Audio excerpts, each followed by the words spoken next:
ఏమేమంటుంది సీడ్ల కవర్లో జగన్మోహన్ రెడ్డి గారు పేరు ఇచ్చారని చెప్తుంది అమ్మ. ఒకసారి చూడమ్మా, ఒకసారి ఆలోచన చేయాల.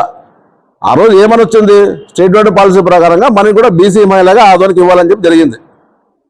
ఆ రోజు 41 మంది కౌన్సిల్ గెలిచిన తర్వాత సాబిరెడ్డి గారు మా పార్టీ పెద్దలు ఎవరైతే ఉన్నారో వైఎస్ఆర్ పార్టీ పిలిచి ఎవరికైతే ఇస్తే బాగుంటుంది సీటు, ఎవరికి ఇవ్వాలి, ఎవరు దీనిలో అర్హులు అని ఆలోచన చేసిన తర్వాత సాబిరెడ్డి గారు మా ముందంతా చెప్పింది ఏమంటే, గత మున్సిపాలిటీ చరిత్రలో వాల్మీకి కులానికి ఒక సీట్ అంటే చైర్మన్గా ఎప్పుడు ఇవ్వలేదు. గత టీడీపీలో అయితేనేమి, గత కాంగ్రెస్ ప్రభుత్వంలో అయితే కూడా ఎప్పుడు ఇవ్వలేదు. కాబట్టి ఈసారి అవకాశం వచ్చింది వాళ్ళకి, వాల్మీకుల వాళ్ళకి కంపల్సరీ వాల్మీకే ఇవ్వాలా అని చెప్పి ఆ రోజు మళ్ళీ ఎవరైతే మంచి పర్సన్ ఏమో అని చెప్పి ఆ రోజు మేమంతా పెద్దలంతా మాట్లాడిన తర్వాత ఒక పేరు తీసుకురావడం జరిగింది. ఆ రోజు తెచ్చిన పేరే మన నాగేంద్ర గారి భార్య శాంత, ఇప్పుడు చైర్మన్ గారు. మన ఎందుకు కానీ ఇవన్నీ ఆలోచన చేయడం ఆ రోజు అదే ఈరోజు చైర్మన్ గారిని ఆ రోజు ప్రకటిస్తే సాబిరెడ్డి గారు, ఆ రోజు సాబిరెడ్డి దేవుడు, సాబిరెడ్డి గారు మాకు మంచి న్యాయం చేసినాడు, ఎంతో మంది ఎన్నో కోట్లు ఇస్తా అన్నా కూడా మరి అంత మీడియాతో తెలుసు, అంత మీడియాతో ఎంత సాక్షులే దీనికంతా. అయినా కానీ సాబిరెడ్డి నా మీద నమ్మకంతో మాకు ఇచ్చాడని చెప్పి ఆ రోజు వాళ్ళు చెప్పింది వాస్తవమా కాదా? మళ్ళీ ఈరోజు ఆ విషయంకి వస్తే ఆయన ఏమంటుంది, కౌన్సిల్లో డబ్బులు తిన్నారని చెప్పి ఈరోజు అంటుంది. ఒకసారి ఆలోచన చేయాలి. ఆయన జోన్ ఎలా ఉంటుంది చూడండి. ఎప్పుడైతే ఆయన పదవిలో ఉండాలని అన్నప్పుడు ఏ ఒక్క పైసా లేకోకుండా సాబిరెడ్డి మంచి వ్యక్తి అని, సీనియర్ మోస్ట్ అని చెప్పి మళ్ళీ ఆ రోజు పదవి ఇస్తే ఆ రోజు డబ్బులు రాలే. ఈరోజు ఆయన పనితీరు బాగాలేదు. గవర్నమెంట్ చేంజ్ అయిన తర్వాత ఎమ్మెల్యే అంటే ఇప్పుడు లోకల్ ఎమ్మెల్యేగా సపోర్ట్ చేస్తూ కాంట్రాక్టులు ఇబ్బంది పెట్టడము ఇవన్నీ చేస్తున్నాడు. కాబట్టి మేము అవిశ్వాసం తీర్మానం పెట్టాలని చెప్పి ఒక నిశ్చయంతో వచ్చిన తర్వాత మళ్ళీ ఈరోజు కౌన్సిలర్ డబ్బులు తీసుకున్నారు.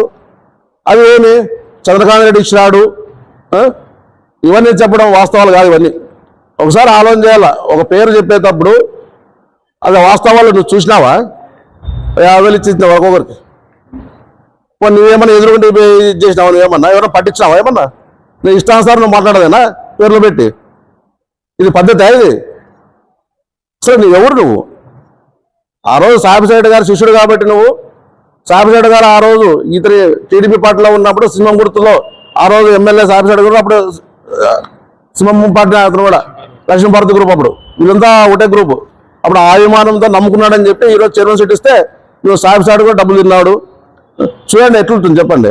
అంటే ఆమె విషయానికి వచ్చి ఆమె 4 ఏళ్ల కింద మేము సీట్ ఇస్తే అప్పుడు ఈ డబ్బుల గురించి రాలే. ఆ రోజు దేవుడు జగన్మోహన్ గారి దేవుడు, సాబిరెడ్డి దేవుడు, కౌన్సిలర్ 35 మంది 41 మంది ఆ రోజు 41 మంది కౌన్సిలర్ దేవుళ్ళు ఆ రోజు ఆమెకి. కానీ ఈ రోజు మాత్రము అందరూ లాలుచిపడ్డారని చెప్పడము మరి. కాబట్టి దీన్ని దృష్టిలో పెట్టుకోవాలా. ఖచ్చితంగా అవిశ్వాస తీర్మానం పెడుతున్నారు, పెట్టింది కూడా పెట్టినాము. కలెక్టర్ కూడా ఇవ్వడం జరిగింది, పత్రికలో కూడా చూసినారు. మరి ఇమ్మీడియట్గా ఆమె దిగిపోతే మంచిది. ఎందుకంటే మెజార్టీ లేదు ఆమెకి. మెజార్టీ లేనప్పుడు మళ్ళీ ఏదో ఊరికే ఏదో చెప్పి చేయాలని చెప్పి మరి వైఎస్ఆర్ పార్టీలో ఉందంటాడు. ఇప్పుడు భర్త ఏమో బీజేపీ పార్టీ కండవ చేసుకొని ఫోటోలు దిగడము, ఎమ్మెల్యే గారితో ఉండడం అవన్నీ చూస్తున్నారు. ఏమేమో నిండా వచ్చి మరి వైఎస్ఆర్ కండవ చేసుకొని శిబిరంలో కూర్చుంటుంది. మరి ప్రజలు ఏం అర్థం చేసుకోవాలో అర్థం కావడంలే. కాబట్టి దీన్ని దృష్టిలో పెట్టుకొని మళ్ళీ ఆ రోజు జరగడం చెప్పింది.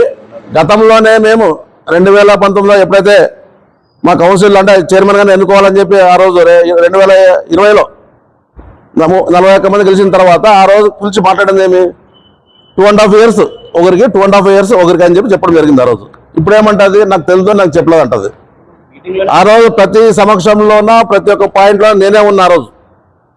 ఆ రోజు దాదాపుగా 5-6 మంది బీసీలు అంటే అందరూ సీనియర్ మోస్ట్ కౌన్సిలర్లే, ఒక్కొక్కరు 3 సార్లు 4 సార్లు గెలిచిన వాళ్ళే. వాళ్ళంతా ప్రపోజల్ పెట్టినారు, సీటు మాకు కావాలా మాకు కావాలా మాకు కావాలని చెప్పి.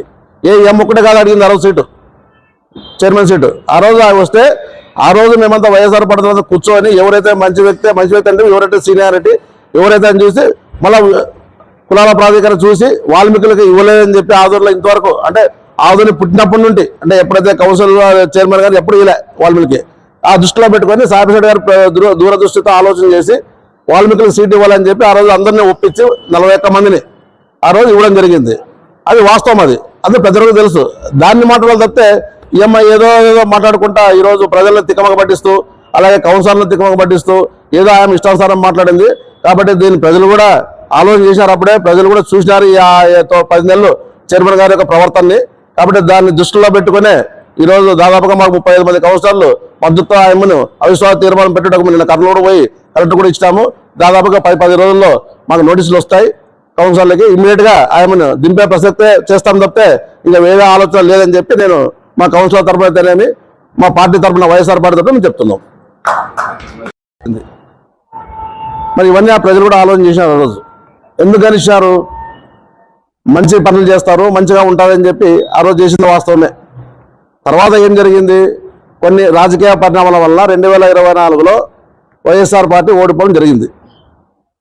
మళ్ళీ ఆ రోజు ఇదే చైర్మన్ గారు మళ్ళీ ఆ రోజు మేము పిలిచి ఏమ్మా కొన్ని రాజకీయ పరిణామాల వల్ల కొద్దిగా ఇబ్బంది ఉంది అని చెప్తే ఆ రోజు ఆయన మాట్లాడిన విషయాలు అయితేనేమి అతని భర్త నాగేంద్ర గారు మాట్లాడిన విషయాలు చాలా మందికి తెలుసు. ఈరోజు నేను ఒకటే చెప్తున్నాను, ఈరోజు శిబిరం వేసి కూర్చుంది కదా ఆయమ్మ, మళ్ళీ ఇదే 6 నెలల నుండి మేము ఆయమ్మను అవిశ్వాసం తీర్మానం పెడతామో దింపుతామో తెలుసు కదా, మళ్ళీ ఎందుకు కానీ ఆ రోజు జగన్మోహన్ గారు పోలేయమ్మ. ఈరోజు ఒకటే చెప్తుంది, జగన్మోహన్ రెడ్డి గారు చెప్తే రాజీనామా చేస్తా ఉంటుంది కదా, మళ్ళీ ఆ రోజు 6 నెలల కింద ఆయన ఎందుకు పోలేదు జగన్మోహన్ రెడ్డి గారికి నాకు అన్యాయం జరుగుతుందని చెప్పి. ఎందుకంటే ఒక ధీమా, ఒక జీవో పాస్ ఉంది గవర్నమెంట్లో, 4 ఏళ్ళు ఎవరు ఏం చేయలేరని చెప్పి ఒక ధీమా ఉంది ఆమెకి. ఈవెన్ జగన్మోహన్ రెడ్డి కూడా అన్న దింపలేడు. ఒకసారి ఆలోచన చేయాలి ప్రజలంతా, వీళ్ళంతా. ఆ ధీమా ఉంది కాబట్టి ఇన్ని రోజులు ఎవరిని లెక్క చేయకుండా జగన్మోహన్ రెడ్డి కాదు కదా నాకు ఇచ్చిన సీటు అంటే నా భిక్ష పెట్టిన సీటు సాబిసాయిడు కూడా నన్ను దింపలేడు, 35 మంది కౌన్సిలర్లు ఒక పక్క ఉన్నా కానీ నన్ను ఏమి చేయలేరు అనే ఒక ధైర్యంతో, ఒక విశ్వాసంతో, ఒక దాన్ని ఏమంటారంటే ఓవర్ కాన్ఫిడెన్స్, జీవో ఉంది కాబట్టి నన్ను ఏం చేయలేరు. మళ్ళీ ఇదే 6 నెలలకి చేయొచ్చు కదా, ఇవన్నీ దీక్షలు చేయొచ్చు, శిబిరాలు వేసుకోవచ్చు. జగనన్న న్యాయం చెప్పి ఆ రోజు ఎందుకు చేసుకోలేమ్మా? ఈరోజు జీవో ప్రకారము ఒక ప్రజాస్వామ్యబద్ధంగా ఈరోజు ఎవరైతే కౌన్సిలర్ మెజార్టీ ఎవరైతే చైర్మన్ ఎన్నుకుంటారో ఆ పరిస్థితి ఈరోజు ఉంది కాబట్టే ఈరోజు ఆయన మళ్ళీ రోడ్డు మీదకి వచ్చింది. మళ్ళీ ఒకసారి చూస్తున్నాం, గత 3 నెలలు అంటే 3 ఏళ్ళలో పరిపాలన వైఎస్ఆర్ పార్టీ ఉన్నప్పుడు తర్వాత ఈ సంవత్సరం అంటే దాదాపుగా 10 నెలలు అయింది. 10 నెలలు కౌన్సిల్ మీటింగ్ జరుగుతూనే ఉన్నాయి.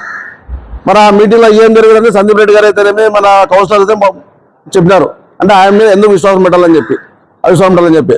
నేను ఒకటే ఉదాహరణ చెప్తాను మీకు. గత 2023లో మున్సిపల్ కాంప్లెక్స్ టెండర్లు పిలిచి అంటే వైఎస్ఆర్ పార్టీ అధికారం ఉన్నప్పుడు ఎమ్మెల్యే సాంసద్ ఉన్నప్పుడు ఇదే కౌన్సిల్ ఇదే చైర్మన్ అప్పట్లో టెండర్ పిలిచి ప్రాసెస్ చేసి వర్క్ స్టార్ట్ చేయించి దాదాపుగా పిల్లర్లతో సహా అందరికీ కనబడతాయి. 2,65,000 మంది ప్రజలకి ఆ ప్రోగ్రాం కనబడుతుంది. ఎప్పుడైతే కూటమి ప్రభుత్వం ఏర్పడిన తర్వాత మరి ఎమ్మెల్యే గారు వచ్చిన తర్వాత మరి దాన్ని ఎందుకని నిలబెట్టింది ఈ అమ్మ. ఒకసారి ఆలోచన చేయాల. ఎందుకు? డబ్బు ప్రభావం.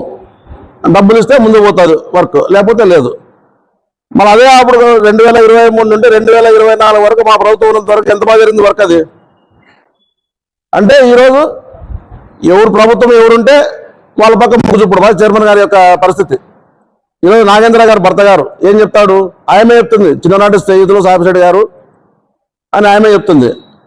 మళ్ళీ ఈరోజు నీకు అన్యాయం జరిగిందని నువ్వు చెప్తున్నావే, మళ్ళీ ఈరోజు ఎందుకు కానీ విడిపోయినావు? సరే పోని, నీకు ఆ మనస్వార్థలు ఉన్నాయి, నువ్వు పార్టీ ఎందుకు మారాల్సిన అవసరం ఉంటుంది? ఈరోజు పార్టీ భిక్ష పెట్టింది నీకు. ఈరోజు నువ్వు కౌన్సిలర్ గెలిచినావు అంటే ఫ్యాన్ గుర్తు మీద గెలిచినావు ఈరోజు. మళ్ళీ అటువంటి పార్టీని నువ్వు విడిచిపెట్టి వేరే పార్టీలో చేరుతున్నప్పుడు మరి ఇక్కడ ఉన్నంత వాళ్ళంతా మేమంతా అంటే వైఎస్ఆర్ పార్టీ నాయకులు అయితేనేమి అధికారులు అయితేనేమి మేమంతా ఊరికే ఉండాలా? మరి ఇవన్నీ ఆలోచన చేయాలి కదా, మేము కూడా మా పార్టీ పరంగా కూడా మేము కూడా ఆలోచన చేయాలి కదా. మరి ఇవన్నీ ఆలోచన చేసే అవిశ్వాస తీర్మానం కంపల్సరీ పెట్టాలని చెప్పి దీన్ని ముందుకు తీసుకోవడం జరిగింది. మొన్న కూడా మేము కలెక్టర్ దగ్గర పోయినాం కర్నూలుకి, అవిశ్వాసం తీర్మానం చేయాలని చెప్పి దాదాపు 35 మంది కలెక్టర్కి ఇవ్వడం జరిగింది. దానిలో ఎస్సీ మోహన్ రెడ్డి గారు ప్రెసిడెంట్ గారు వచ్చారు, అలాగే మేయర్ గారు వచ్చారు. వాళ్ళని కూడా తప్పబడుతుంది అమ్మ, వాళ్ళు ఎందుకు వచ్చారని చెప్పి. మళ్ళీ ఇటువంటి పరిస్థితుల్లో మరి ఆమె ఏం మారుతుందో ఏమో ఆయనకే తెలుసు. మళ్ళీ ఆ రోజు